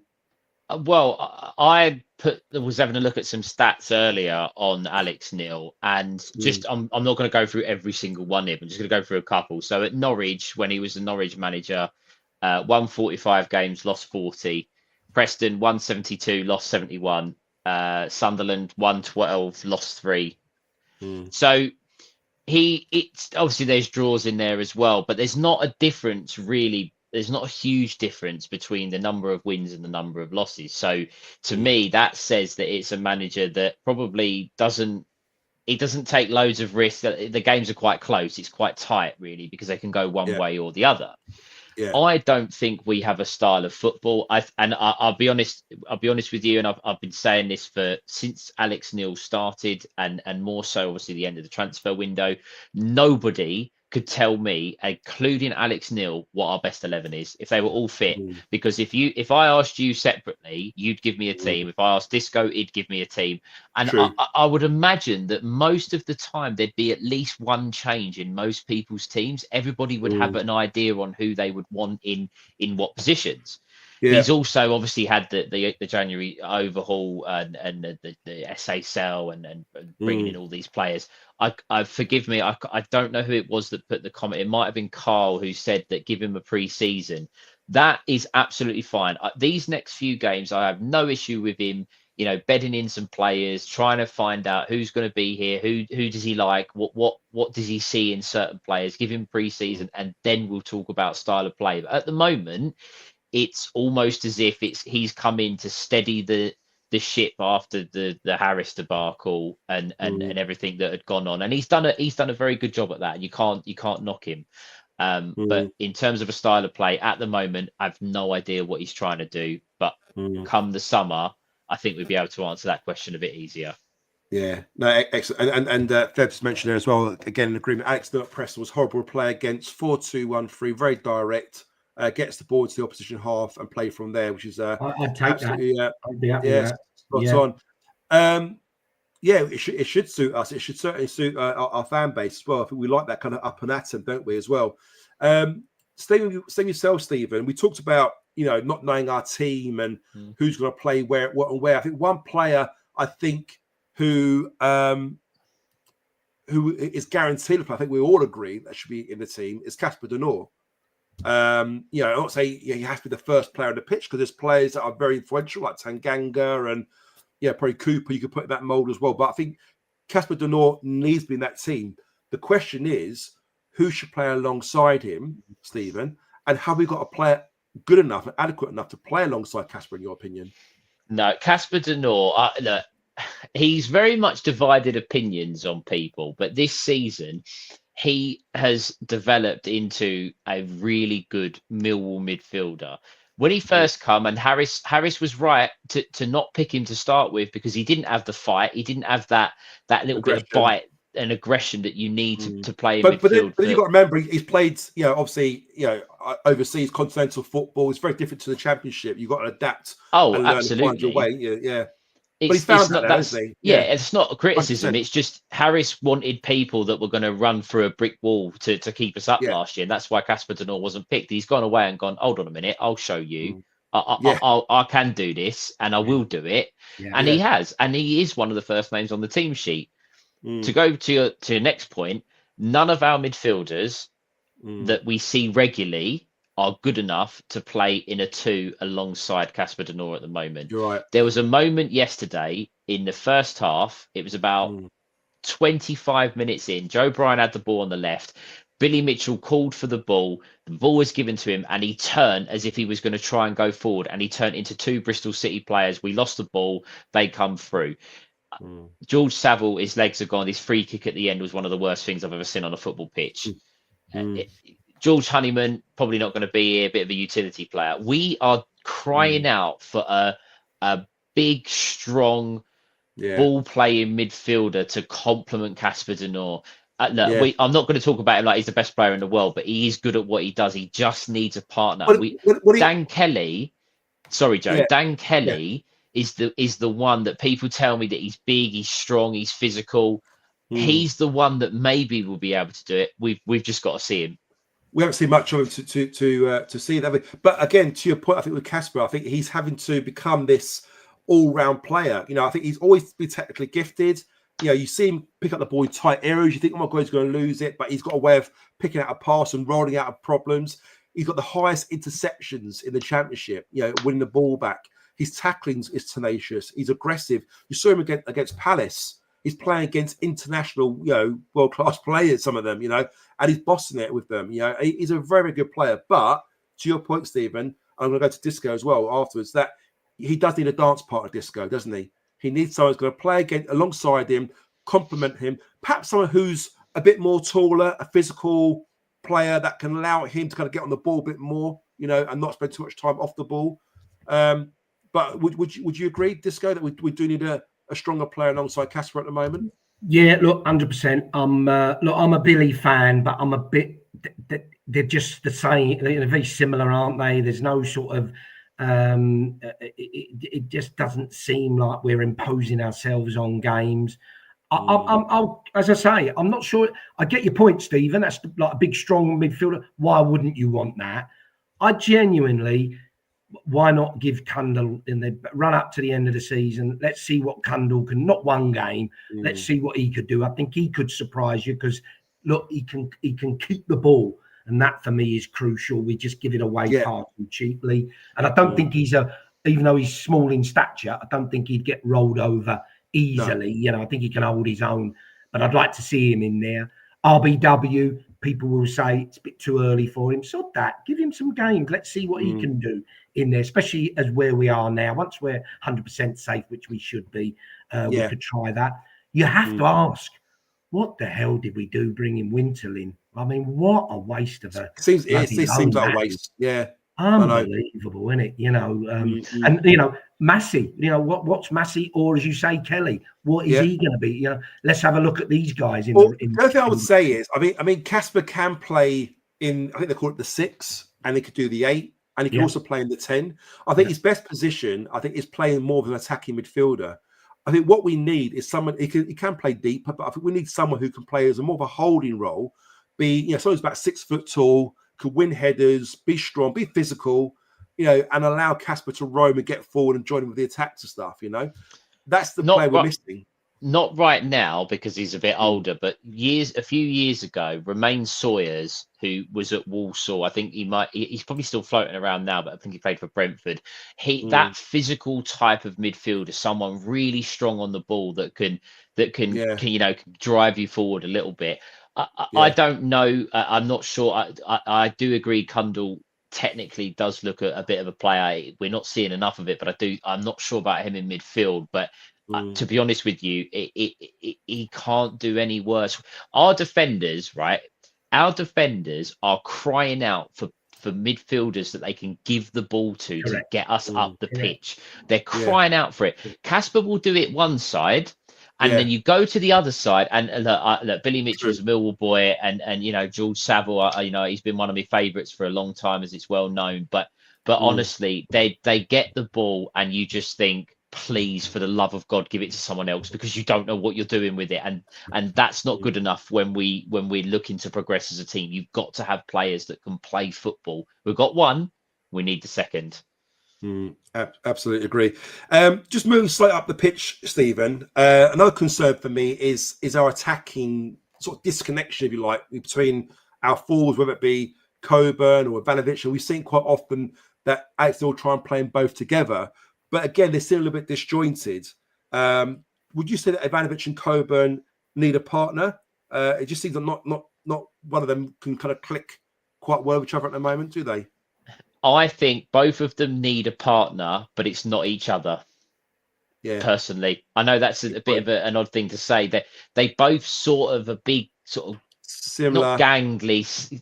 They've got different attributes, but they need Zach Lovelace. Maybe would that help? Yeah, or if people were fit and Maku through the middle.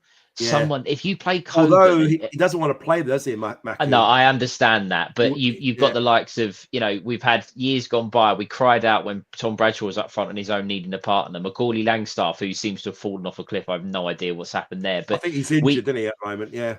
It just says to me, when we go two up front, we've got two very similar strikers, and they're crying out for someone to make a run off of the other one, and neither of them are quite prepared to or able or whatever to do it. I think Coburn's got some good attributes. I think Ivanovic is raw but does have good attributes. They just need someone to help them a little bit moving forward. Kundal tries. He did try yesterday, but he's coming from too deep, and teams can just you stick two centre backs on Ivanovic. You said it earlier, Joe. He's not known for his aerial threat. No. Exactly. And that's my concern. If you play Kundal deeper in midfield alongside Casper Denor, you've got two fairly small players. And I just feel we need a physical player alongside Casper. And we'll get more out of Casper by having somebody who's 6'2", 6'3", got a bit of presence about them. And we don't have that sort of player. I think the nearest player we have to that is probably Saville. I'm not saying that he's a unit, but he's 6 foot tall. Yeah, he does win a few headers, but unfortunately, I'm not sure which one of you guys said it. He hasn't got the legs anymore. He can't get around the pitch like he used to. So that's the sad point. So anyway, next point. We talk about players. We talk about players' performances. We talk about the dynamics of the team at the moment. I want to ask you the question: the league implications at the moment after yesterday's result, and we'll go to yourself, Stephen, first, then Disco. Is our season over, in your opinion? I thought it was over after the Preston draw, personally. So to me, after yesterday, I think we'll be mid-table. It'd be a little bit few dead rubbers coming towards the end of the season, but an opportunity to perhaps play some younger players and get them bedded in. Yeah, good idea. And this will come to yourself. I mean, as we look at our playoff aspirations, currently we've got 45 points, I believe, at the moment. We're 14 points ahead of Luton at third off bottom at the moment. So we're reasonably safe in that department. We're 7 points behind West Brom, who are on 52 points in sixth spot at the moment. So that's still alive. We could try and get some wins together. But we are in that kind of middle area there where technically, what's the magic number? Is it 50 that they say in the championship? 51, isn't it? The guaranteed safety. So we're not far off that. We're like 1 or 2 wins away, aren't we, really? Yeah. With how many games left? Another 10 games. We're not going down, are we? Come on, we're not going down. No. Jesus, But what I'm saying is there still enough to play for? Do you still see us contending and pushing for the playoffs, or we just play for mid-table, and therefore we should chuck the youngsters on now and just explore and play around the team a little bit? Is our season over? At my head says, as Stephen quite rightly says, look, I didn't realistically think we could get in the playoffs for the last couple of weeks. No, I don't think it's over, because I think there's lots we can trial, we can test, we can push ourselves. I really want to go to the likes of Leeds, Sunderland, Burnley, and really shake them up, while they're under a bit of pressure, trying to get results. And Watford Saturday, trying to get in the playoffs. We can go and have an impact, and I love that. And we need to do that. So there's still plenty to play for. It's not a dead season at all from that point of view, but getting in playoffs, very, very unlikely. But you heard it here first. We will win on Saturday at Watford, guaranteed. I'm telling you now, guaranteed we'll win, and everybody will be again, we're 5 points off the playoff. We're 6 points off the playoff. We're back so it's on going to it be again, one of those. It's not going to be realistic, but we're going to be thereabouts, and we can stir a few pots. That'll be nice for the next few weeks. Disco, staying with yourself. A quick update on injuries, squad updates if you like. So Aziz went off at half time. Alex Neil was asked, was that a tactical decision? He said no. He said, why not? Well, I want to take Aziz off at half time, which is fair. So we led to believe it's a hamstring injury. The extent of injury, we don't know how severe or how bad it is. I don't think it's come out yet or mentioned on socials, but we could probably see him sidelined for a few weeks. So it should be a real shame, because he's missed a few weeks prior to this last stint, and he looked really good when he come back. To lose him for another few more weeks, it'll be quite sad to see him out. Camille Negley, Stephen as well. Ankle injury, we believe. He's going to be out for 6 weeks, according to Alex Neil. Maka, Macaulay Langstaff, leg injury. Available mid to late March is what we're hearing. Callum Scanlon, as we know, hamstring injury. He's out for another 3 or 4 months, I think. So he's going to be out for the rest of the season. Ryan Leonard, calf injury. I think there's rumours that he could be back available end of this month. Yes. So it'd be interesting to see how that one pans out. And of course, Danny McNamara out of the season with a knee injury. He's had an operation. And Liam Roberts, of course, red carded. He's going to be out for quite some time. So my question to you guys is: well, Joe, Lovelace out for the season as well. Lovelace as well, yeah, exactly. And also allegedly, the young kid as well. Was it BBB? B allegedly. And the kid that injured. Borough, the Borough kid as well. So we are quite light. So 4 of the 8 signed are out. Yeah, injured. That's right. It's unbelievable, isn't it? It can only be us.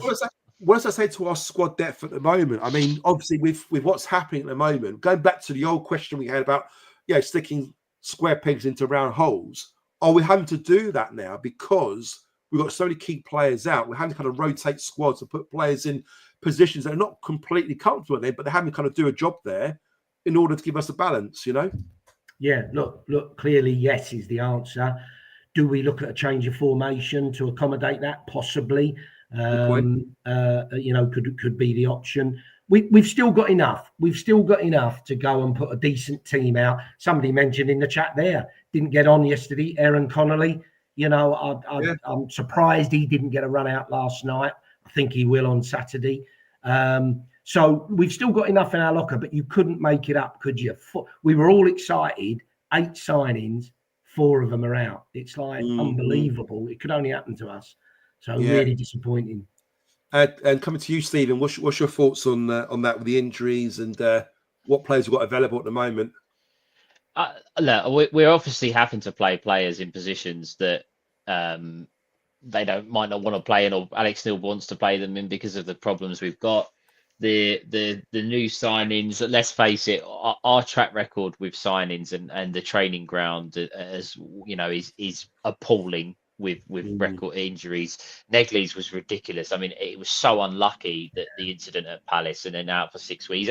People were saying that he's going to be out more or longer than what Mateta is going to be sidelined for. So, and he died, come to life, didn't he? Allegedly. Well, I think Alex Neil and the club have obviously, set up this plan of the we're trying to reinvent the wheel a little bit at Millwall. We're trying to change things, and go in a different direction. They have been hampered. I just would like to think that maybe we start utilising the players that we do have available that are going to be here, rather than keep perhaps persisting with players or systems or whatever, however you want to word it, that might not necessarily. And by that, you mean like the younger players, the players that are probably not quite at the moment. The two obvious ones, let's be honest, are Massey and Kelly. They're the two that you're probably looking at going, well, if Honeyman goes, if Saville goes, if Billy Mitchell's going to fall out of favour, Winter's going to go back. Winter's going to go back to Cardiff. We're not playing potentially Wes Harding because he's not going to be here next season. So why don't we let someone else in midfield have an opportunity that we know that's how I'm seeing it. Yeah, that's how I see it. Yeah. Some better news, contract extension, Stephen. So it seems like Ryan Leonard has triggered a 1-year contract extension after reaching required number of appearances this season, which obviously keeps him at the club for another year. What's your thoughts on that? He's 32 years of age, he'll be 33 soon. Is that good for him, for us? I think it's good for him. Certainly good for him with his his injury record. It's not great. It's been better, but it's not great.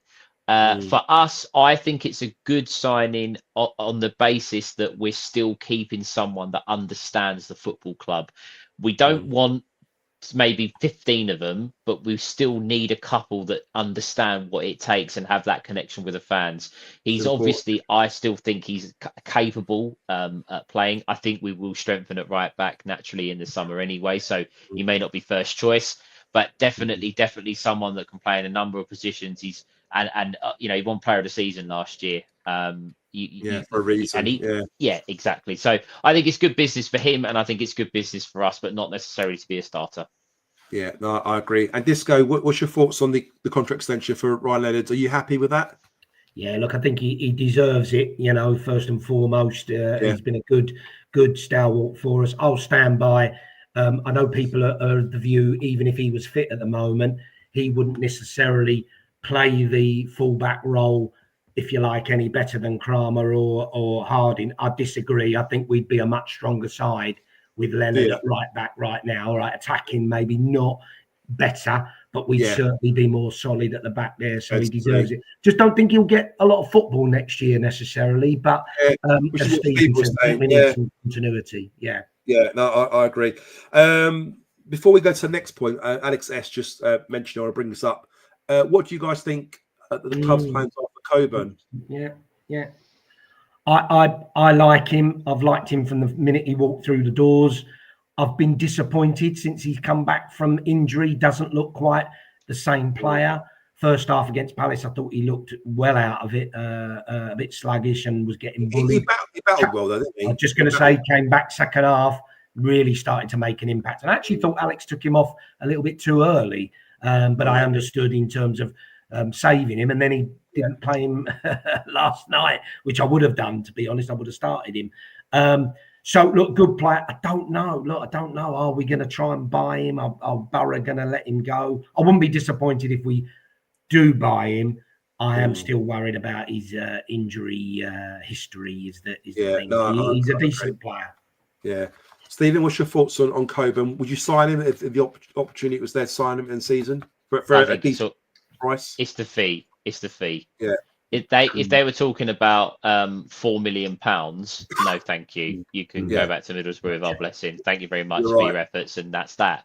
If it's maybe half of that, around that figure, then maybe. It's interesting though, because he was a Neil Harris. Neil Harris wanted Josh Coburn. He was pushing for him. He was a Harris boy. Yeah. Is he an Alex Neil boy? I don't know. I really don't. I wouldn't be surprised if he goes back and we don't see him again, and he goes back to Middlesbrough. That wouldn't surprise me. No, guys, in the chat, if you're still with us, really appreciate you being with us this long. We're approaching the 1.5. We've gone over the 1.5 hour mark at the moment. We have got a little quiz at the end. Guess the Millwall player. So you will get rewards at the end if you could stick it out with us long enough at the end. Hopefully, we'll have more than 4 or 5 of you in the chat still by we get to that point. Save yourself, Stephen, very, very quickly. Just want to discuss pending renewals of contracts, players that we believe are led to have their contract expire at the end of the season. The likes of George Saville, George Honeyman, Sean Hutchinson, Duncan Watmore, Billy Mitchell. I don't know if I'm missing anyone else at the moment. Wes Harding. Wes Harding. Good point. Good point. Joe Bryan. Did you say Joe Bryan? I didn't say Joe Bryan, but he's another one. I'm sure he's in the mix as well, isn't he? Would you, out of those sort of players, who would you give extensions to? Again, I can't believe I'm saying this after some of the performances this season, but I think the only one at the moment that I'd be offering a new contract to is Joe Bryan, and it wouldn't be to start, and it would be on reduced terms because we're led to believe he's on big money. The rest of them, it's just you can't overhaul the squad. Danny McNamara, someone's just commented. Danny McNamara is another one, but again, he's obviously got his injury problems. You can't overhaul a squad and get rid of another 8 players and bring in another 8. I understand why they might offer some more deals, but we've said for so long that we've got to come away from these older players that we just keep rolling contracts to and rolling them out for, when we're short. We've got to come away from that. So, Sean Hutchinson is a hero. We wouldn't be here today without Sean Hutchinson's goal at Bristol Rovers all those years ago in League One. He club captain, a great servant, but time to move on. George Saville, favourite of mine. Everybody knows it, just not up to it anymore. And you've got to be taking those players out and replacing with better. The Joe Bryan thing, I'm sure people will have a lot to say, Rosalind, there. Yes, keep Joe Bryan. He very much divides opinion, and I understand that. But based on his last, I would say, since Alex Neil has come into the club, he has played well, and he has warranted his spot in the team. And if they offered him a new deal, perhaps on reduced terms, and maybe brought in some serious competition, I wouldn't be against it. No, I agree. I'm with Chris there. I'll slightly controversial. All those names you've mentioned, the only one I'm a bit undecided, I'm a bit mixed, is Sav. And for the continuity of the club and the changing room as well. But I also do go with what Stephen's saying there. We've got to move on a bit, and there are enough experience in the changing room there now, who Coops, etc., and Lenny's staying. So look, I'll be honest, I probably would just err on the side of keeping him. Wouldn't be disappointed, wouldn't be the end of the world if we did say thanks but no thanks. Danny Mac, I would keep. I would give Danny I don't know if it's true. I heard a rumour that I think he's okay. I heard a rumour they're going to look after the club. I would keep just Danny Mac because of what's happened and stuff. He's still young. Alex, to your point here, I think that's the reason why we signed Kramer. He will probably be the replacement for Tango if he does. Must be in the summer, from the sounds of it. So and guys, hopefully we'll get to see him at centre half. With as you say, I think he'll do quite well there. I mean, even yesterday in those areas where he played quite centrally, you see he's got the pace on him. He's quite quick. Yeah, he's very good in the air. I think he'll do pretty well at centre half. So it'd be quite to see. The trouble is, he's a right-footed centre half player that plays in Tanganga's position. Yeah. Yes, he could probably do a job on the left side, but that would be at the expense of Cooper. At the moment, you wouldn't really leave Cooper or Tanganga out of your side, would you? Unless you're playing a back three with Kramer in the back three. I'm not quite sure, but there you go. And that guy, is it Steve Salis? The guy who did the did he talk about the importance of keeping players like the likes of Savills? Just in the change room, because they kind of piece everything together, don't they? They're very good at bringing the change room together, bringing the standards, to training and all these sort of things that are quite fundamental to successful teams. So maybe that's something else we should be thinking about. John C says that keep Sav, Danny Mac, Bryan, buy Sturge, another right back, and Leonard as partner with Casper would be an option. Yeah, I agree. So guys, we're up to the best bit. It's the quiz. Guess the Millwall player. Now, guys, if you were with us the last week, we played the week before last, sorry. What we'll do is we'll give you a 10-second window, if you like. So you guys just goes through. You can't jump in with your answers just yet. Try and refrain yourself. I know you really want to burst those answers. Like last time, I won't know anyway, Joe. Just try. I'm trying to make excuses for you here, Disco. Absolutely. That's why it took such a long time. You're giving the chat a chance to answer first. So, guys, in the chat, put your answers down. We'll give the answers out eventually. I'm only going to do a few on this one, okay?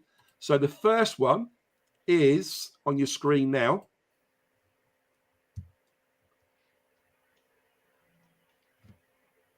So again, in the chat, put your answers on that one, and we'll come to Disco and Stephen in a minute.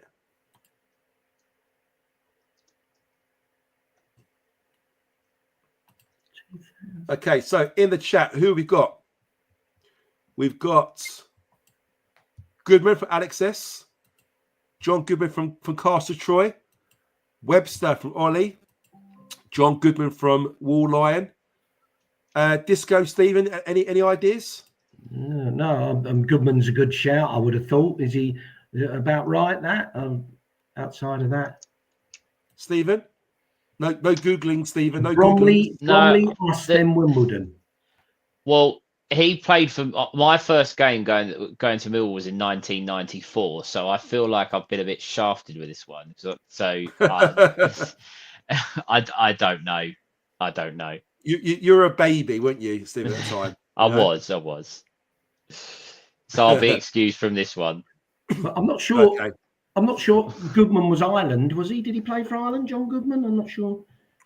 Well, if I give you an answer, it might give it away. Go on, come on then.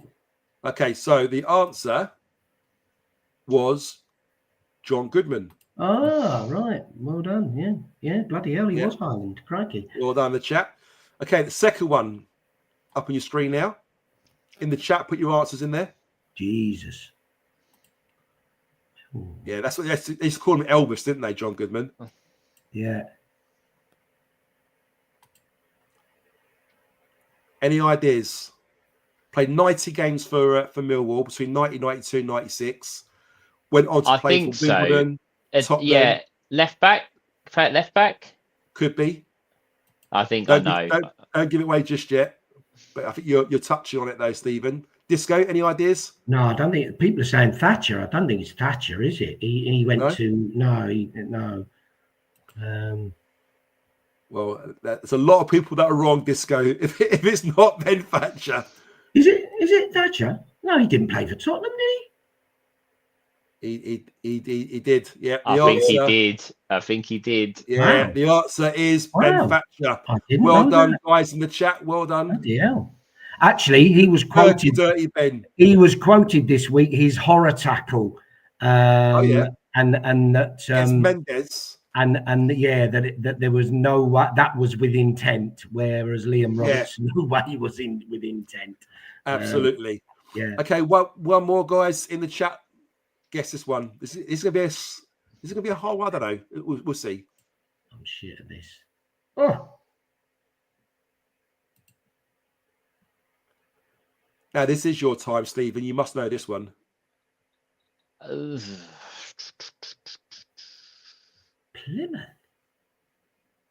Anyone in the chat? Oh, I think I know. It's Jim. I don't want to say it because I'm going to give it away. Don't I? You're not thinking French, are you? Or you're not no, French. he's a hero. Disco. He's a hero. 290 appearances, 8 goals. Not a very very famous guy, Ellen Road. I was going to say Leeds. Yeah, I know. Then that's what I said. Yeah. All right, we've got Abdu there. Warline's got Abdu. Alex S going for Abdu. Dave's going for Jimmy. Castle Troy's going for Abdu. Alex going for Abdu. No one likes us going for Jimmy Abdu. Simon going for Jimmy Abdu. John Abdu. They're all getting it right now. You're absolutely right, guys. The correct answer was Jimmy Abdu. Well done. I'll tell you what I'm going to do. I'm going to find a goal compilation to see his 8 goals that he scored, because I don't believe he scored 8 goals at a Millwall shirt. He only scored 1 at Ellen Road. That's the only one that matters. I can only think of one. It's been shown 8 times. I can only think of one. So there's your 3 guess the players, okay? Now, because you've been really good in the chat, I'm going to give you one more bonus, a bonus one. Because I love you. What can I say? Right, ready? But it's gonna be a tough one though. It's gonna be a tough one. Here you go.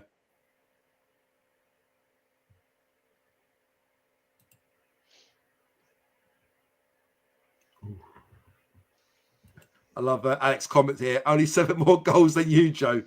But everyone remembers mine, though, eh, Alex? Eh? Yeah. Hashtag just saying. 2010 to 2013. I've got an answer, but I can't believe he only played 46 games for us, if it is who I think it is. If you're thinking of the right person, Stephen, I'm in agreement with you because I thought that as well. I was quite surprised. Unbelievable. I'm going to say, did he play in 2 different positions? Yes. He was actually voted. This might give it away. He was actually voted player of the season. Yeah, it is. And only really played 1 season with us, didn't he? I can't believe he played for 3 years and played 46 games. That's unbelievable. Yeah. Did he get an injury on his 2nd season? I think it was it? I know he was out for quite some time, and then he went out on loan, didn't he? He wasn't quite the same player. I've got to ask. People are saying Gary Alexander. The fact that he scored 1 goal. Yeah. Come on, give him a bit of credit, guys. Come on. It's like Jimmy Abdu, though. 1 goal at Ellen Road, and Gary Alexander scored 1 goal at Wembley against Scunthorpe. That's because we remember 1 goal from Gary Alexander. Yeah, the goal. That goal. Yeah, one of our falls with those stats. The answer was I don't know how you pronounce it right. Is it Makawande? Yeah, Makanda-Weary, I think it was. Makanda-Weary. Yeah. Let's see who got that right. So Troy Castle got that one right. Alex S got that right. Tamiko's his first name. I don't think many others did. Oh, John C got it right. He got a bad injury. Maka one day. There you go. I tell you what, he's the sort of midfielder that type of that we could do with at the moment. A real this is what I'm saying. In midfield. Someone who's strong, big, athletic, next to Casper. Yeah, it's going to outstrength players, win the ball, protect the back 4 a little bit, and be a bit more of a sort of commanding presence. So again, guys, if you like the show, please like it, subscribe. Even if you don't like the show, please like it, subscribe. Everything you do helps with the algorithms. It helps us generate more money for charity. So it goes to Cancer Research UK. So please do that. Just to wrap it up, guys, very quickly, we've got an upcoming fixture on Saturday away to Watford at Vicarage Road, 12:30 kickoff, I think it is. Guys, what's your thoughts on the game and a very, very quick prediction? We'll go with Stephen first. I'm expecting a reaction from Tuesday. I think Alex Neil looked really unhappy at the end of the game yesterday, much like most of us. And I'm expecting a reaction. The team selection is going to be interesting, obviously, with another injury in a forward area. But I've always said I never, ever, ever will go against us to lose. So I will go for your prediction. I will go 2-1 Millwall. But I expect, I expect a reaction from Chickens from yesterday. I like that. Before we go to Disco, guys, in the chat, put your prediction in the chat, guys, for us. Disco, what's your score prediction for Saturday? I don't think we've got a hope in hell of winning at Vicarage Road. Really? No.